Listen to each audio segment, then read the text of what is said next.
Welcome to Console Crapshoot, where we spin a wheel to play a random video game on original hardware. Carl is hiding. He's a little embarrassed that he dropped the ball last week. I don't blame him. I do hold him responsible for the crappy game we had to play. Let's hope for some redemption. Alright, TurboGrafx-CD. That could be pretty bad, but not necessarily. This really could go either way. We have 56 games on the wheel for the TurboGrafx-CD. Fighting Street. I take it back. This is actually a god roll, and I'll explain why. A lot of interesting stuff to talk about with this. This is awesome. So on first glance, you might see Fighting Street and think, well, that's got to be a bootleg, knockoff Street Fighter clone. And it would be understandable to think that. But believe it or not, this is actually Street Fighter. Legit, this is Street Fighter 1. Now, I'm not excited about Street Fighter 1 because it's a good game. It's most certainly not. But this is an interesting piece of gaming history, and it's going to be fun to talk about. So everyone knows Street Fighter, and when we think about classic Street Fighter, we think Street Fighter 2. Street Fighter 2 was a phenomenon. It was an amazing game, and it birthed an entire genre that's still going strong today. I mean, Street Fighter 6 just came out recently. But one of the most interesting things I bet you didn't know about Street Fighter 2 is that it has a 2 in the title, which means it's the second one in the series. So it's a little known fact. There was a Street Fighter 1. Like I said, it wasn't very good. I remember playing it as a little kid in the arcades, and really, it has more in common with an even older fighting game than it does with Street Fighter 2. And that game is Yai Kung Fu. I loved Yai Kung Fu. I still do. It's really fun. This original Street Fighter game is pretty much Yai Kung Fu. Even those little hitboxes kind of look the same. The design of the game is pretty much the same. All they did was make bigger characters. Yai Kung Fu, the characters were really tiny, and then you saw the Street Fighter game, and the characters were really huge, and you just wanted to give it quarters. And that worked. The game was really hard. You wanted to keep paying to get further. But yeah, has way more in common with Yai Kung Fu than it does Street Fighter 2.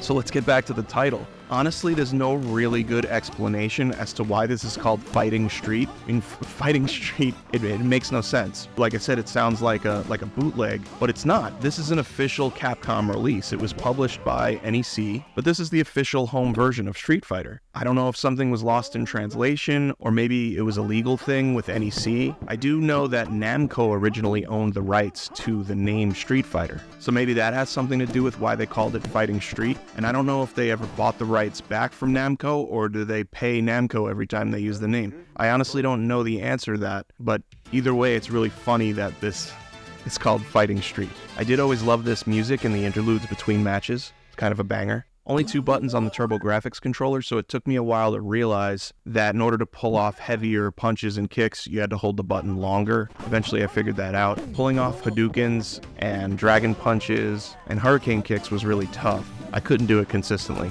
You do have a couple of cool Street Fighter traditions that were started here, like the little bonus rounds and the plane going around the map. Every time you beat someone, they all have the exact same voice clip, which is pretty funny. Thank you all over the world. This guy says, "Okay, baby," all the time. Okay, daddy. That's pretty cool. And a bunch of these characters show up again in the series, mostly in the Street Fighter Alpha series, so you might recognize early versions of Birdie, Gen, Eagle, and Adon. And the only characters here that made it to Street Fighter 2, of course, Ryu. Looked a little pale and redheaded, but okay. Arguably, this boxer Mike is Balrog. I mean, boxer named Mike, and then in Japan, Balrog's name was M. Bison, Mike Tyson. So at the very least, they were both modeled after the same guy. Sagat is the boss at the end, and you could play this with 2 players, and Ken was always the second player. But Ryu and Ken are the only 2 characters you can be, unlike Street Fighter 2 where you can just pick whoever. So yeah, a lot of the groundwork for Street Fighter 2 is laid out here,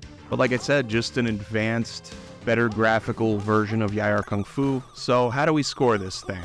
Its historical significance is obvious. Okay, daddy. There's a good reason people don't talk about Street Fighter 1, or Fighting Street for that matter. Especially when you consider it mostly copied a game that was 4 years older, and that one was more fun. Yeah, I mean, it's super important to history. I'm glad it did okay enough to make Street Fighter 2 because that changed gaming forever. But I'm gonna give Fighting Street for the TurboGrafx-CD a 2 out of 5. On its own, it's just not a good game, and we've got to judge it on its own merit. Just like we have to judge Carl every fucking episode. He did good this time, but if he doesn't pull it together soon, Brick is always waiting in the wings to replace him. Looking forward to seeing the drama unfold. See you next time. Game over.